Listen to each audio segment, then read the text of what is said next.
on the campaign trail for #OurPCC. Just got to Great Bar, outside the Scott Arms, as you can see behind me. Going to interview Andy Flynn, one of the independent candidates for the PCC, the Police Crime Commissioner.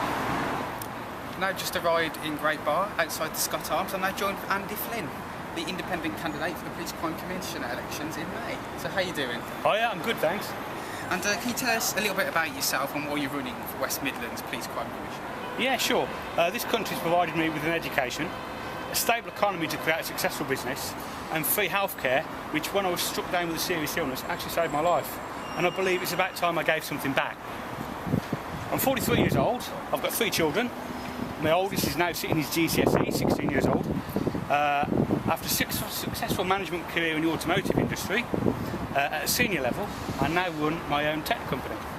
I majored in organisational management and wrote several postgraduate papers on organisational efficiency, effectiveness and delivering service excellence.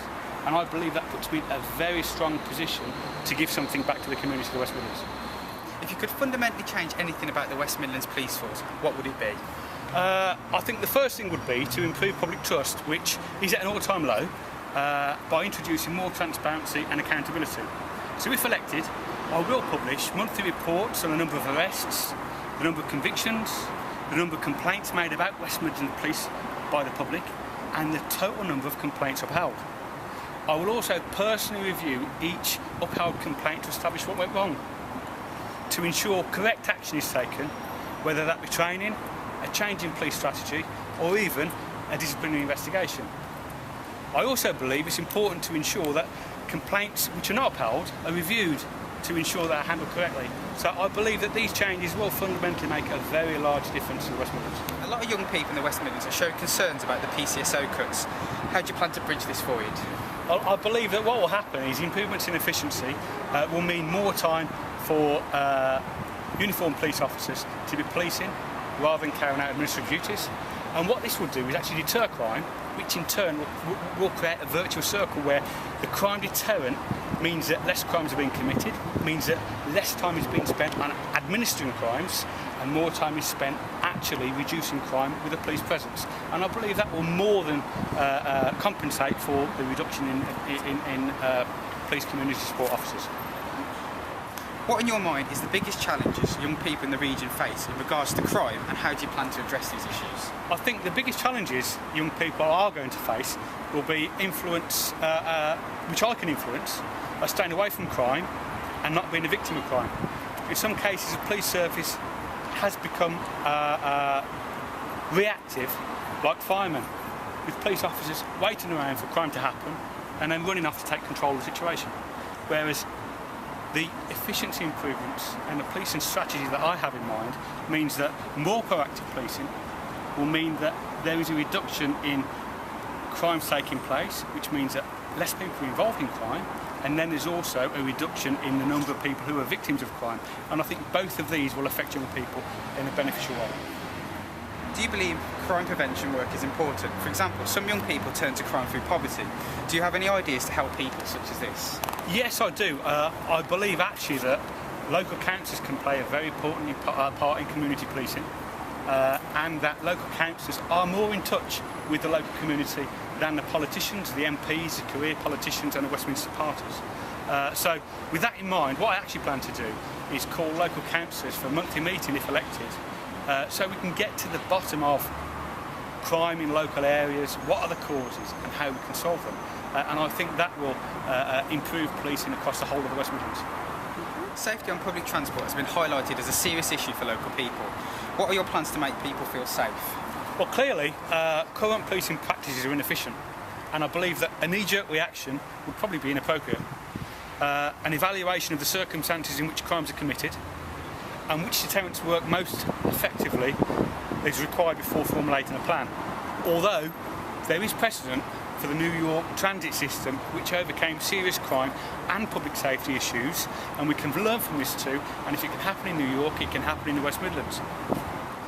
And what's one thing that makes you proud to be from the West Midlands?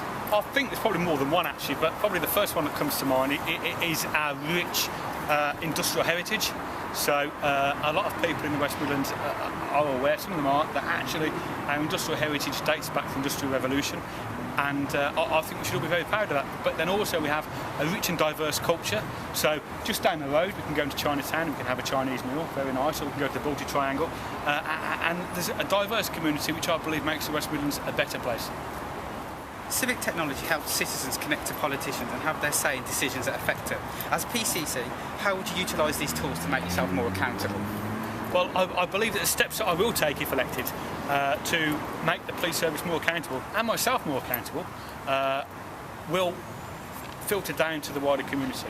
So what that will mean is everything that I've just covered, which is publishing complaints, police efficiency, the number of arrests, the number of prosecutions, all of that will be available, and I believe that the people of the West Midlands will benefit greatly for that. Would you like to take this opportunity to tell all the local young people why they should vote for you and what makes you different? Yeah, I don't answer to a political party, and I will not just say the right thing, I'll also do the right thing, and ensure that policing is applied evenly across the West Midlands, regardless of race, religion or social standing.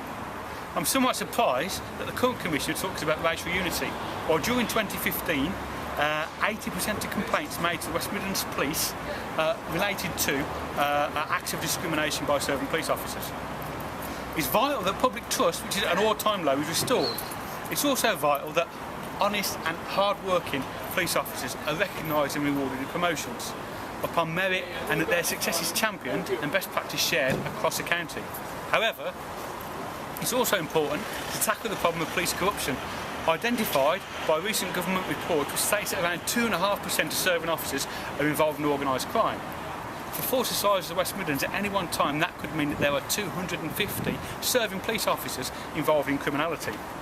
To this end, I pledged to establish a police unit with the responsibility of weeding out the bad apples, who tarnish the reputation of the other 95% of officers doing an outstanding job on a daily basis across the West Midlands.